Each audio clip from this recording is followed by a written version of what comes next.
Okay, welcome everyone.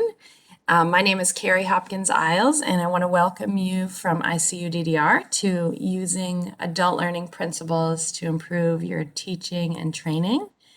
And today we are presenting Module 3, which is about learning styles. So we're really glad you joined us, and we know that there'll be a lot that we can all learn from this and from one another. I am the Deputy Director here at ICUDDR. I'm also a certified addictions professional, a Global Master Trainer, and an adjunct instructor for the University of Florida here in Florida in the United States.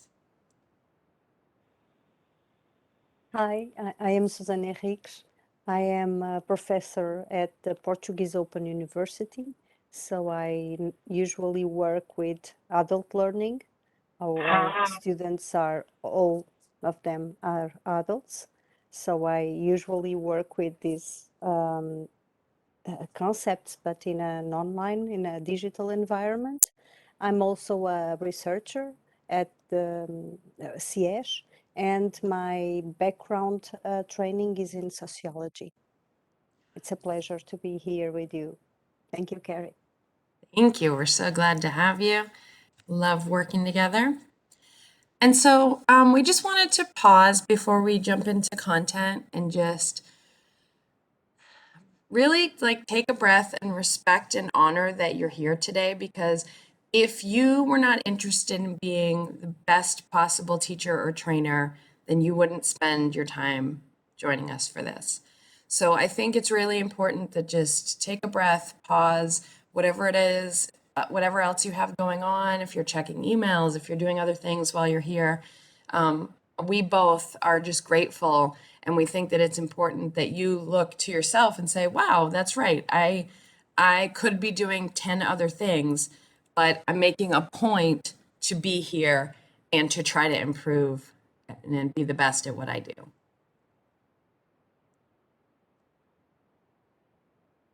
So we were hoping that people could share, if they'd like to share, their name, what they do for work, like who they work with, and what you want, like what you know about how you learn. So I'll give you an example.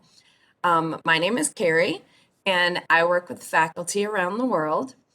And what I know about how I learn is that I'm always making notes, and I have to see something visually.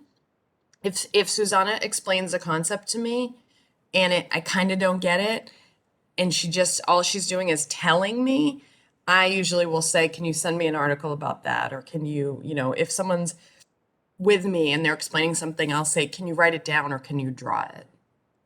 So that's for myself.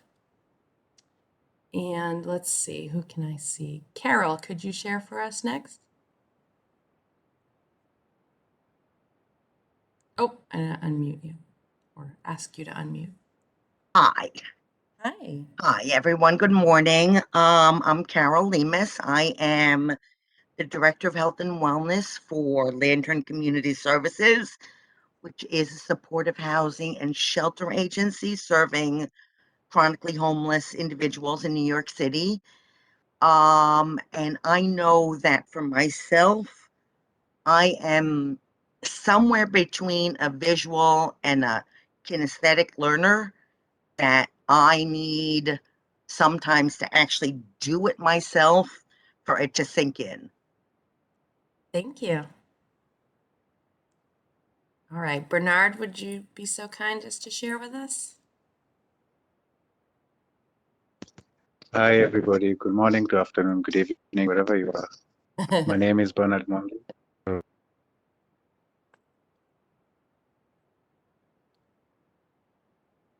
Oh no, we might have lost you. Sorry, am I back yet? Yes, yes. Yes, okay. I am 18 years sober. Let's start with that. That's the basics. I'm a treatment coordinator of a halfway house, only halfway house in Kenya. We're dealing with addictions and also people with psychological issues. And finally, I also dabble a lot of in documentaries and talk shows. So currently, there's a project going on dealing with mental health and how different people, institutions, and places are handling it in Kenya. And I felt I'm not a good place to really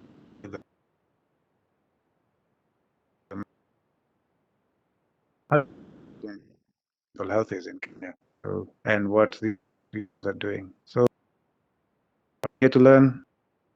Thank you. Oh my goodness. First of all, thank you for sharing that with us. What an accomplishment. 18 years sober. Thank you. And that's exciting. That's really interesting. I'll be excited to hear what comes out of the project of finding what they're doing with that in Kenya. So thank you for being here. Dr. Francis, would you like to, are you able to unmute and participate? I know sometimes the sound or the connection can be difficult. So,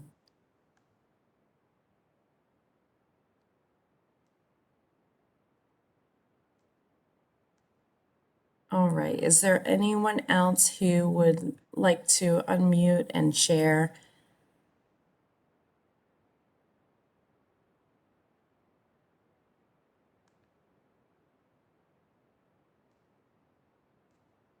Hello, everyone. Hello. My name is Olatunji Abiola from Nigeria. I work with Global Initiative of Substance Abuse, GISA, and I'm a national trainer on substance use prevention in Nigeria. What I know about how I learn is that one of the things I know is that I make notes when teaching is going on, and I enjoy going through it all over and over again to just allow it sink into my head, and that's one of the way I've been learning, and I think is a way that one of the way that help people to achieve the purpose of their learning when they are trying to acquire knowledge. Thank you. Thank you. That's so we have that in common about making notes, but one thing I never go back to my notes. I write notes all day and then I just put them somewhere. You're actually utilizing yours. That's very good. All right. Anyone else who would like to unmute and share, introduce themselves? Hello, am I audible? Yes. Okay, thank you. My name is ICUDDR from the Gambia. I work with the Directorate of Social Welfare. I'm not involved directly on the treatment of SUD or mental health, but I am involved in the prevention aspect, which is providing sensitization programs, so on. I also had the opportunity to be trained on SUD by the Colombo Plan as a trainer, and we are presently working on some few projects to start in the Gambia. So what I know about how I learn is I also like taking notes, and sometimes I go back to my notes. And I may be the youngest participant here, but I have 8 years experience in social work. Thank you. Thank you. That's great. Oh, excellent. We have a lot of different types of learners and a lot of different experience today. That's fantastic. Susana, what do you know about how you learn?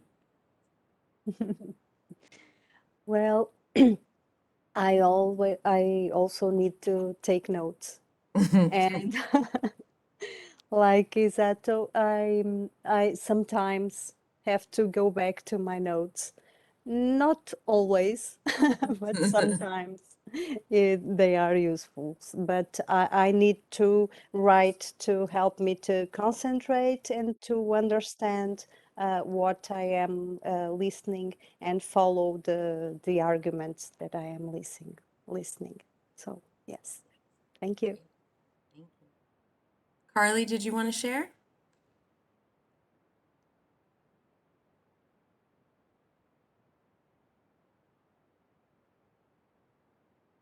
think George joined us. Welcome. Okay. All right.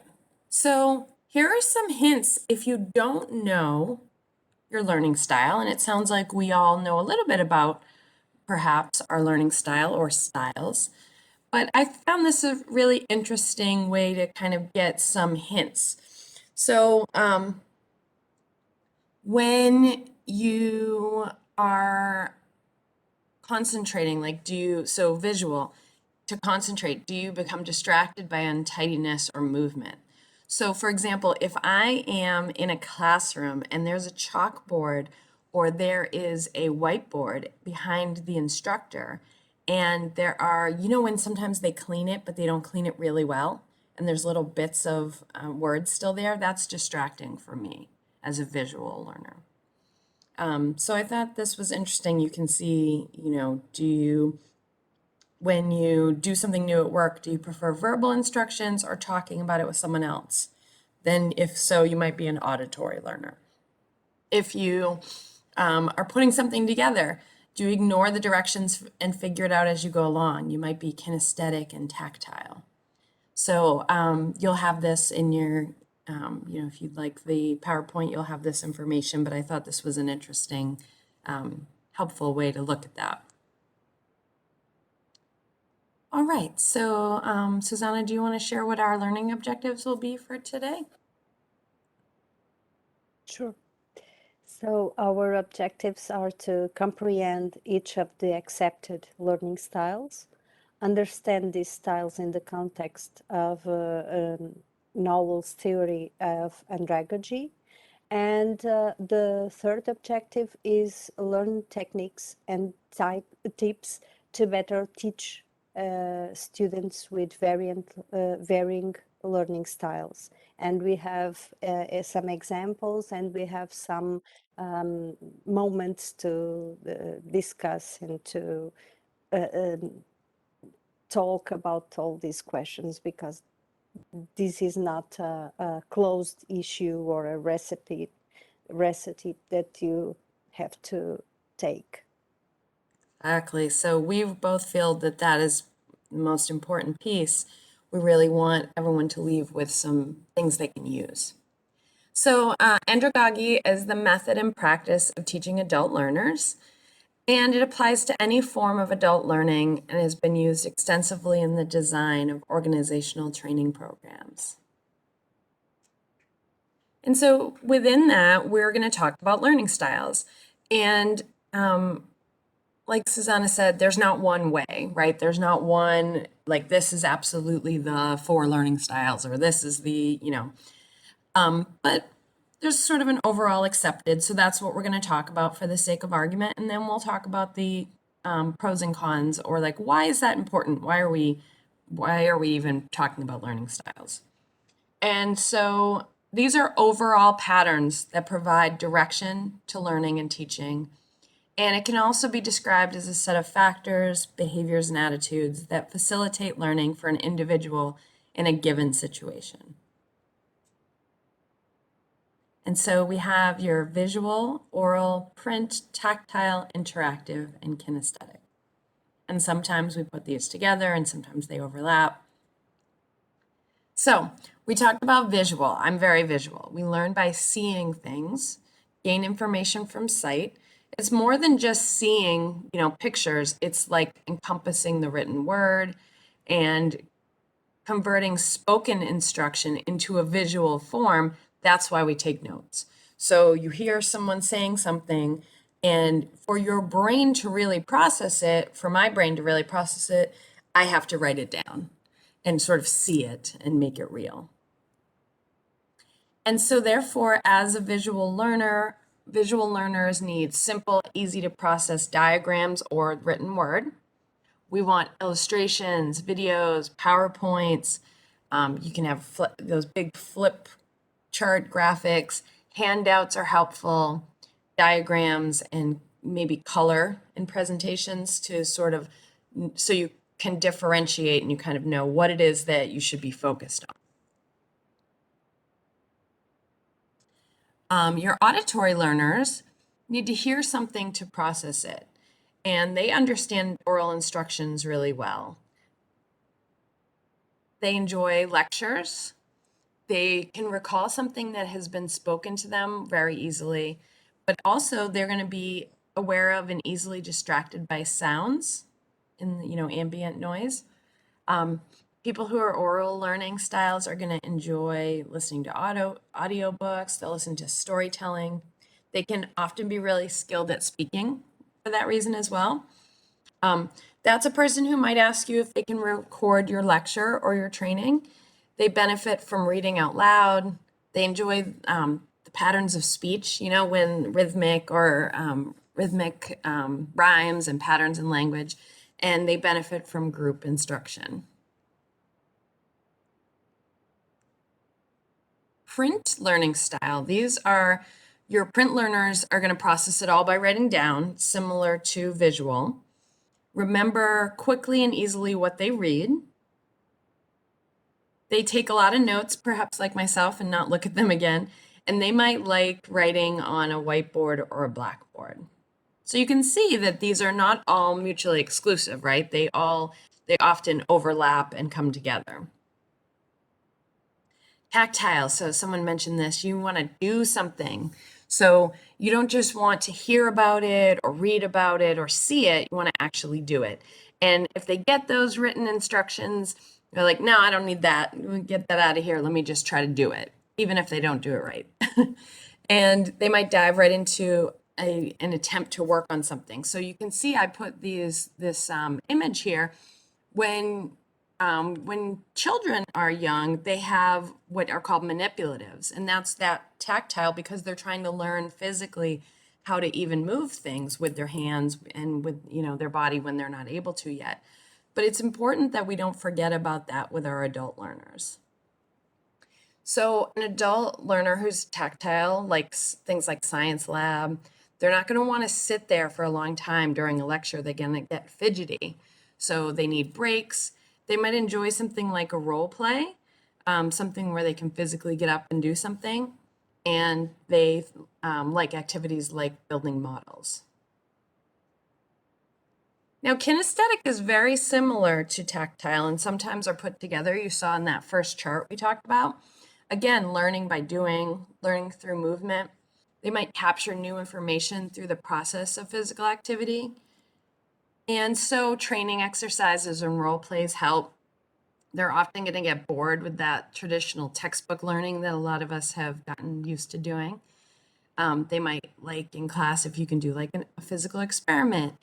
It helps if you can give people who have or kinesthetic and tactile learners the ability to get up and move around. They want real life examples and they need breaks. So you're interactive. These are people who need to really discuss the learning concepts.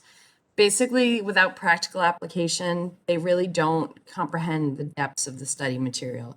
And we've talked about this in other, or we will talk about this in other sessions about adult learners, that really you want it to be something that they can use as practical application anyways. That's always beneficial to our adult learners. So interactive learners want breakout discussions and question and answer formats so they can really say, well, what does this mean? How do I use this? All of these are going to be related to our senses in one way or another. So you have, people who want to look and see and imagine. You have your learners who want to hear and tell, and it needs to resonate for them. So just, keeping in mind that we're not just working with the cognitive with our students.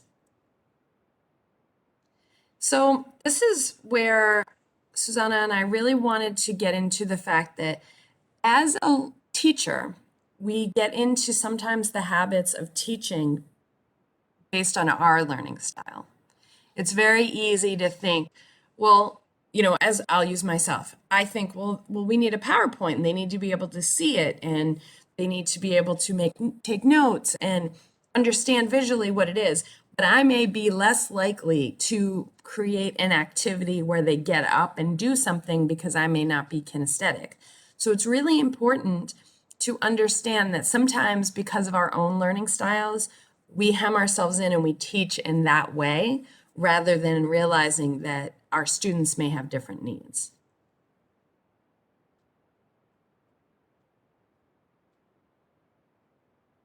Susana, you want to take it? Okay. So at this point, we would like to hear you about some of the techniques that you will add to your teaching based on this information, and what are some techniques you already use in your teaching that feel with different learning styles, or other aspects or experiences that you think it is important to share with us. Please. We use a lot of experiential exercises, the doing piece, partially because we're teaching skills. We want to be able to see that the skill has been developed. For example, we teach people how to respond to overdose, and we want to know that they know the steps, or to test their drugs for the presence of fentanyl, how to do those tests. It's also, I've been working primarily with individuals who are actively using, not people in treatment. And the engagement of people in experiential work, in doing stuff, has been helpful, not only to get their ownership of the material, but also to keep them from nodding off while you're doing a group. Yeah. Yeah. It's this population, in my experience, has not had really positive experiences in traditional educational environments. So that kind of didactic presentation kind of goes in one ear and out the other. So the more we can integrate doing, even if it's analyzing cases in a group, it's much more effective. So, Carol, I feel like you brought up two really important points. One is the skill-based, right? So I totally agree with you that you can't teach skill-based. You can, I mean, people do, but ideally you wouldn't try to teach a skill and not have people practice, right? And I agree. One of my best teaching experiences was I was mentoring a small group and we were doing motivational enhancement techniques, and they had all been in the field for a long time. But when I did rolling with resistance, they all went, "Oh, that's what it's supposed to look like," because we actually did it, right? I had one of them be a difficult client and come at me kind of, and they learned so much from it. So that I think is a key piece. You're right, and hopefully we're always kind of teaching skills to some extent, right? When we're talking about adults, or something they can use at least. The second part, and this is something that I know I have not, I'm actually really, really surprised to say I haven't thought about, is the negative experiences some people have had with traditional learning in earlier years. And so if you present in that same way right away, there's a resistance, there's a negative, there's a disconnection, right? So thank you for bringing that up, because that's something that I hadn't thought about, that is so key to, you really want your adult learners to know this isn't same old that you've had before. We're going to keep in mind you and what you are bringing to as a learner, and use those abilities and do something a little different. So that's great. Thank you. One other thing, I think, just to add to that, I mean, part of it is the work with, I've done a lot of work with the population who uses substances. Sure. but I also have trained a lot of professionals. Trained people in the process of getting them certified as drug and alcohol counselors. And one other technique I've used that actually I was training in Panama at the Faculty of Psychology in the university. And one technique I use, instead of presenting case studies, I actually break them up into groups and have them write case studies about their own clients and then exchange cases Oh, that's so that they're analyzing a case that's real. Right. And as a result of it, the Faculty of Psychology ended up changing some of their teaching methodology because this type of exercise really drew people in because it was concrete. It was clients they could identify with because it was their clients. And That's I can't fantastic. write a case study that's appropriate for Panama living in New York. Right, right, exactly. No, that's great. And I mean, it's such a good idea because I've worked, in this field for so long, and yet whenever I go to write a case study, somehow it just seems so cliche or generic, or I don't know why, but it's just like, you've done this, what are you doing? But yeah. And the other thing I think is when we do things like that, we also are empowering the people we work with that this stuff, and we're giving them an opportunity to practice and to use those things that they know.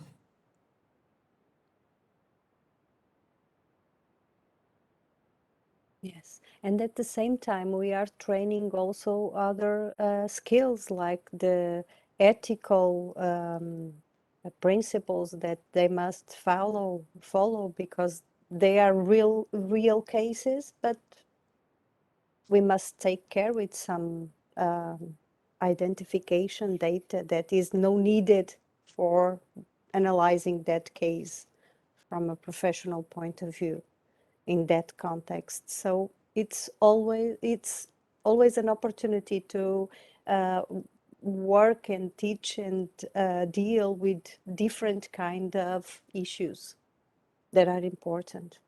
It also touched on documentation skills.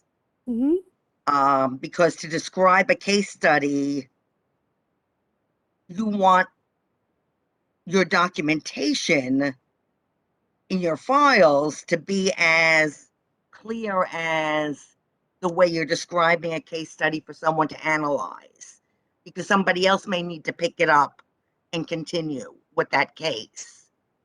So I think that also helps. And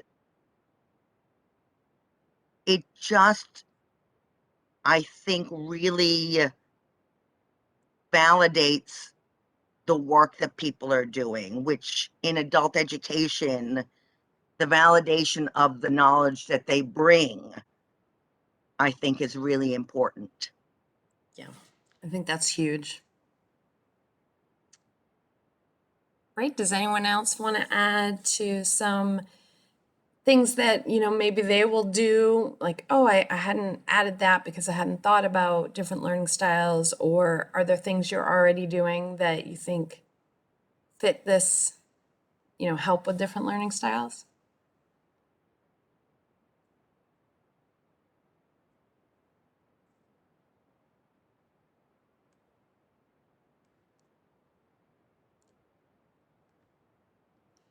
Okay. Okay.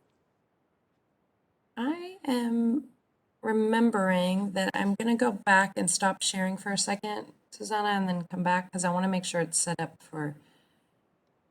Okay. Yeah, sometimes it's not set up for video. Okay, do you want to explain or shall I just play it? Please play it first. Then we talk. It's so easy to place people in boxes. drawing lines, creating sides. There's us, and there's them. Those we feel comfortable around, and those we don't.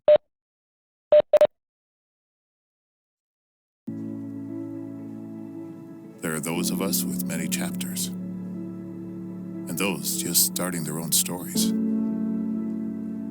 There's the well-to-do, and those doing what they can.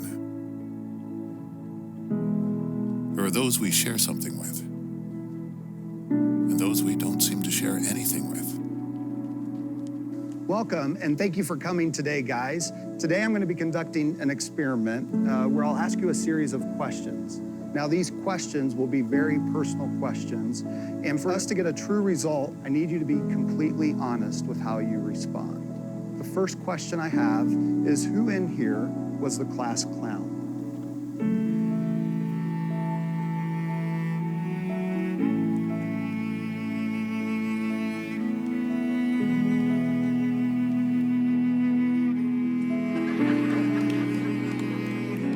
Who is never on time?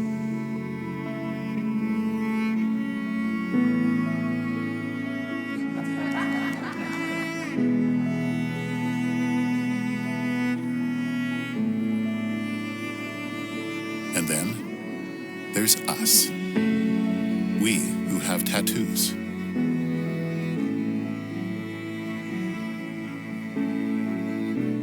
We who feel lonely.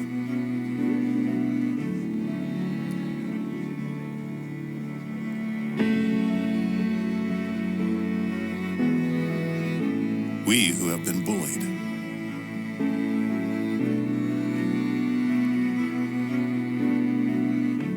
We who have bullied others.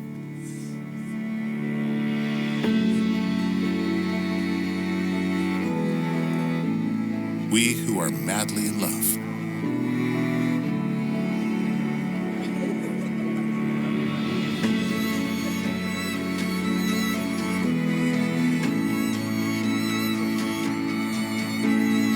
We who have overcome great adversity.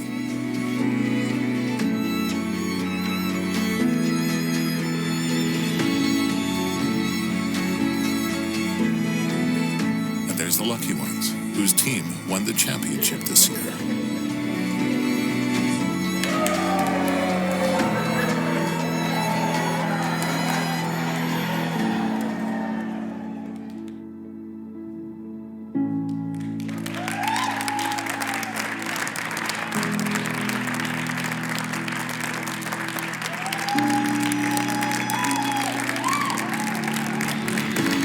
We who beat cancer.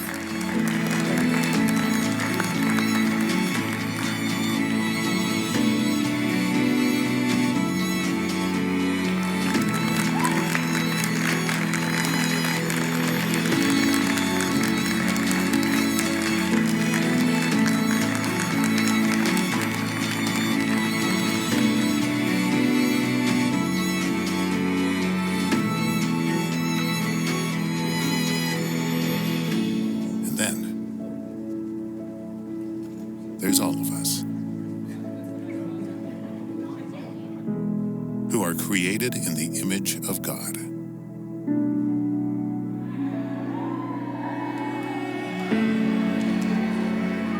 And as one body, we stand together,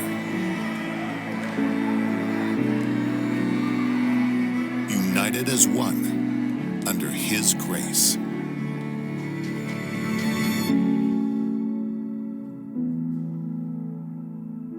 Well, this is a video by New Hope Church, but that is not important.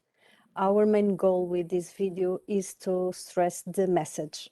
And the message is that when you label people and put them in different boxes with different labels, we don't see each other for what each of us truly are.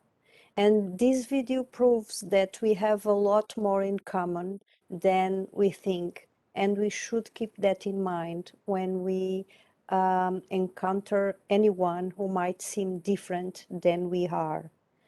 Um, and at this point, you must be thinking, okay, but what is this related with learning styles? And I will tell you about our point with this video. With this video, we aim to stress that more than look for matching activities with learning styles, we must be aware that we may have several learning styles depending on the subject we are studying, on the particular moment in life, on the teaching and learning environment, teacher, colleagues, etc. That is, the important is to know ourselves because our learning styles interferes with our teaching styles, as Cary says already, and also about our students because they also have different learning styles and learning styles that vary during the time. So we can, Cary, can you please step on the next one? Thank you. So understanding these different learning styles don't end in the classroom. Knowing that your learning preferences, learning what your learning preferences are, will allow you to truly maximize your potential. And this enable you to gain a better understanding of your chosen field of study, receive better exam scores, and finally reach your educational goals. And this can be different for each subject. Just a second, please. I'm sorry. Oh, my computer was almost dying. Sorry. No. Power is needed. Um, so how do learning styles affect teaching and learning? That is the big question here. Research studies shows that there is a correlation between learning and teaching styles. Using a learning styles-based teaching is useful to differentiate instruction. The identification of students' learning approaches can help teachers to implement different strategies for the benefit of different learners. In sum, the secret here is to differentiate, not instead of looking for a perfect match between one learning styles and one activity. So now we would like to maybe before the example, maybe hear you and know what is your experience with this. Is this making any sense for you? And has any relation with what is your practice and experience and what you do? It is very important to share and to hear you. Yes, please, Olantuni. I'm not saying it correctly. I'm sorry. Yeah, thank you, Susana. Like I said earlier on, I'm a trainer for UPC in Nigeria, and I'm a youth. But why I register for this program is that I discover the majority of people that is participating in our training, they are adults. And before COVID-19, we used to have physical training. I have a lot of experience. As a youth, I realized that after my training, I'm trying to explain some aspects when it comes to internet navigate and look for search for program online. I realize I take a lot of time for adults to get it on time and why some will understand it. So I now realize that what can I do to make this more easier for people during my teaching? So I prepare a different method down before the teaching. For some, I will show the step by step to follow. Why some, I will give them enough time. I make sure I don't really itemize on the time frame for them to get it, because the more I talk about the time, the more they find it difficult to get it done on time. So and I realize that there is different. So what work for A may not work for B, what work for B may not work for C when it comes to adult learning. So I try to inculcate different methods to address the issue when I'm trying to teach or trying to pass knowledge across to the adults. Thank you. Thank you. That's very interesting. And according my experience, it has some advantages to be on an online environment, because when we are in presence, if we are exposing some lecture, if we are talking about some concept, it's that the only offer that we have for that students. When we have in a digital environment, we can offer different ways for our students to understand and explore that concept. They can read a text, or they can watch a video, or they can engage in a discussion, in a group discussion, or in small groups, or they can engage in a more practical activity, like a role playing or a case analysis. And we can have several groups doing different things, and it's a little bit more easy when we are in digital environments, but not impossible to do it in presence.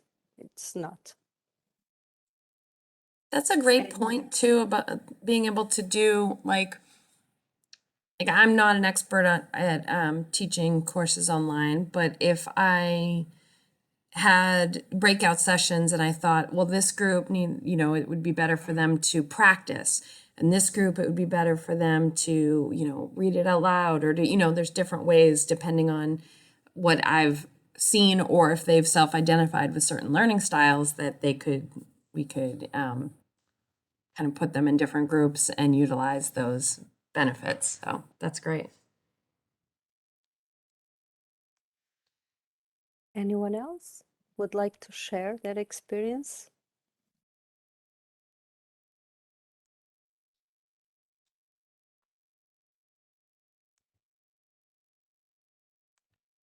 And it can be that you don't really know how to do this, or that you have had challenges. For sure, we would love to discuss that.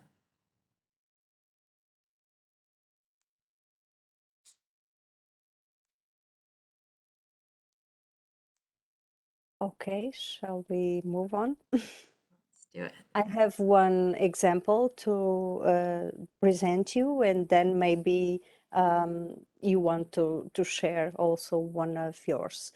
So in this example, it's it's a research program in a master course. Cary, can you please move to the, thank you. And it is a module about research methods in education field. The students have articles and videos to explore and analyze, and then they have several alternatives of work they can choose to do. They can choose to do a written work, or a conceptual map, or a video, or a podcast, or a presentation, but they can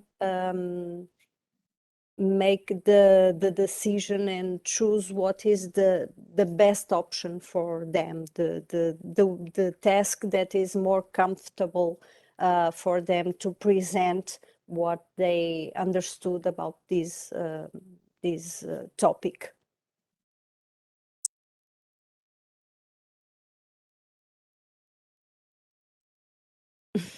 With this strategy, I try to differentiate strategies and allow students to express their learning style regarding to this activity and the development of the skills, the research skills that we want to with this module. I see we have a hand raised. Okay, great. Please unmute and share. Hello, Yes, can you hi. hear me? Yep. Hi. Yes. My name is Tania de la Fuente, and I live in Mexico, and I work as a teacher in a university, and I've been working also as a trainer in UPC. And one of my experience with adults is it's a combination. Some of them they like the lectures. Actually, they like the okay, you are the expert and you can telling me more about that topic and I enjoy it. And when we change, especially for in my case, I like to do more, not to try to connect the theory with the practice. And in my courses, I like to do that because I like to do that also as a learner, no? Because it's like Right. that relationship that you talk about that it's related. If I am a practical person, I like to be more practice in my courses.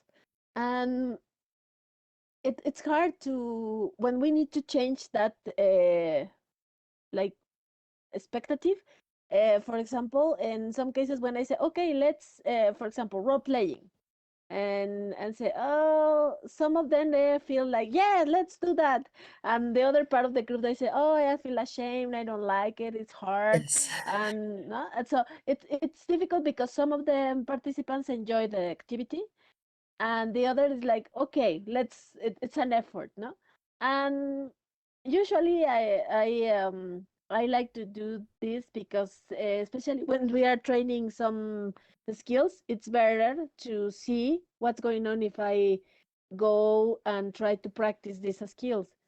And for example, also some of the things that I teach in prevention is how to read the statistics in different studies. So, okay, let's review and study a case study, and you see, okay, look the prevalence, the incidents, trying to find some special data and how we can use this data to give some ideas about what kind of services we are going to use in prevention.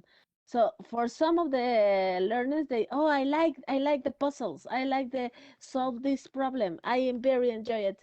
And some of them it's like, okay, but I'm not sure about my knowledge and maybe I'm not um quite involved with that topic. So this is the thing I really I question me what could be the best exercise for my students and how we can involve everybody in the task. Because I see in the group sometimes some exercise works very easy and most of the people like it, but other the exercise half and half, no? So this is my experience, and I prefer to use some practical exercises. But also I think so some of the, especially with the adult learners, sometimes they like or they prefer or they expect the lecture. Um, so I think so we need to use a combination between these styles because we have in our classroom we have different learning styles. Right. They don't, thank you so much for sharing. Yeah.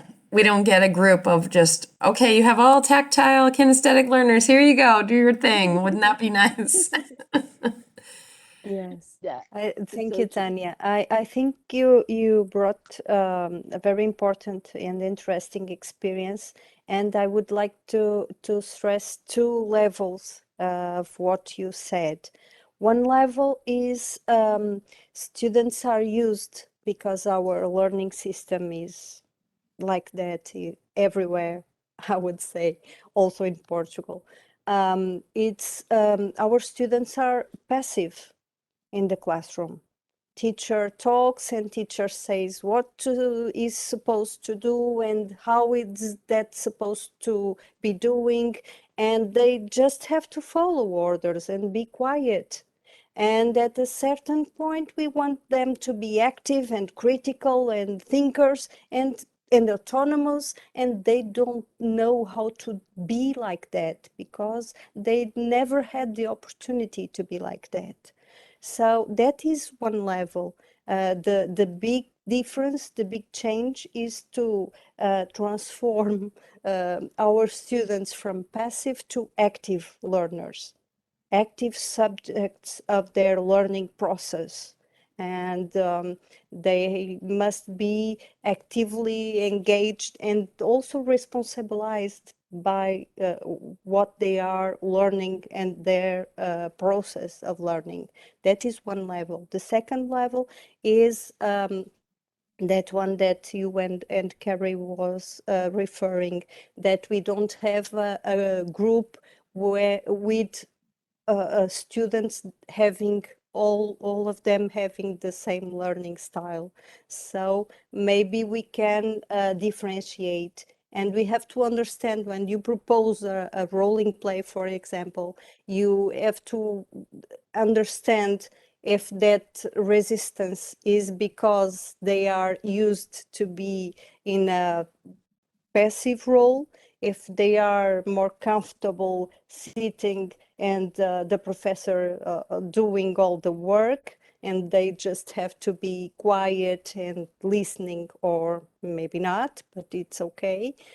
Or if it's because that is not the best way for them to learn, and they learn better if instead of the role play they do written work, for example, or a presentation or a small group work of other nature. So it's these two levels that I think it's important we have in mind. And I believe, and it is from my experience, is always useful to differentiate activities, because we allow them to be active and at the same time we are respecting their differences, their learning rhythms, their learning styles, their moods.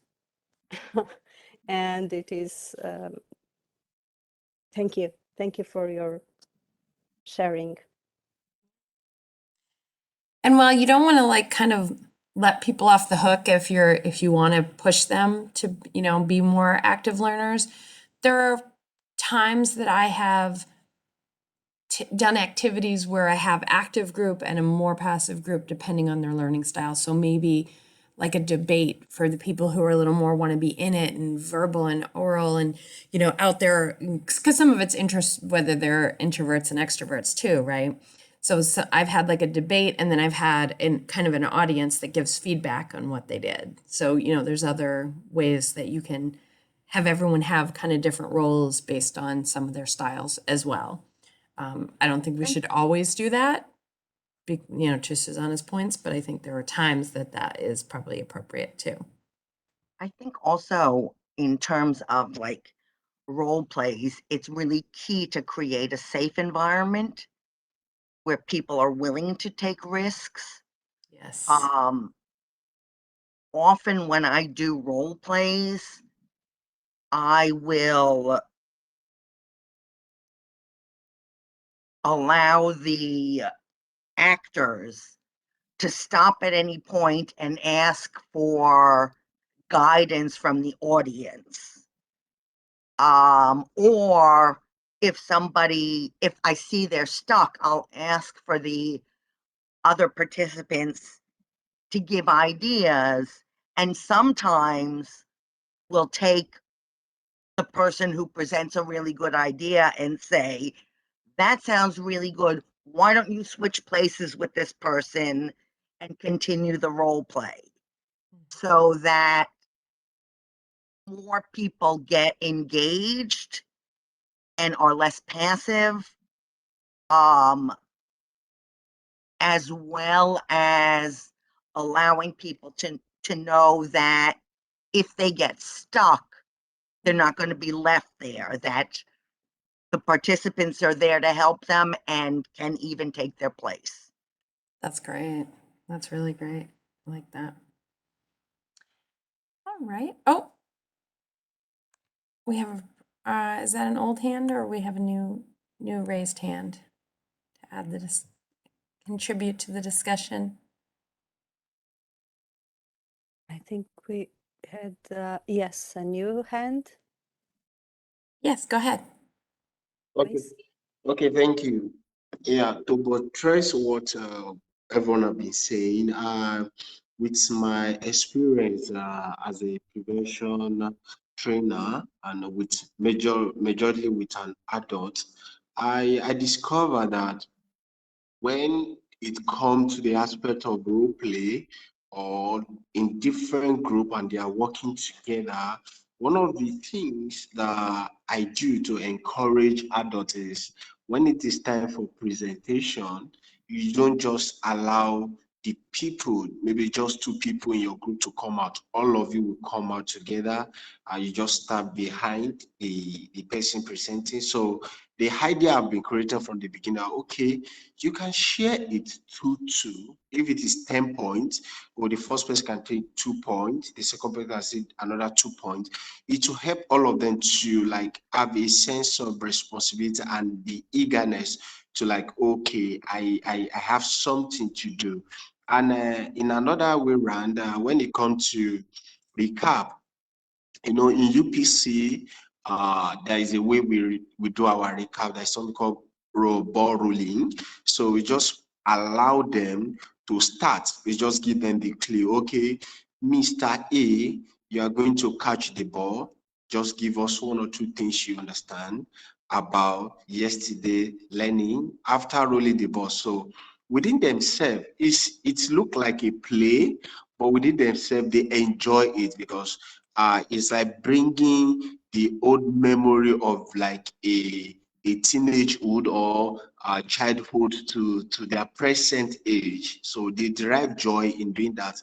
Even though if there is one of them that was unable to participate on the first day, there will be eagerness to participate on the second day when it comes to recap. So I think that helps a lot. And as a youth, myself that I've been relating with an adult and training an adult, I realized that really helped them a lot, and it helped them to like feel have the sense of belonging when it comes to training. And they don't see me as a youth because when I'm training, they say like, oh, this boy. And I think that's one of the things. Yeah, thank you.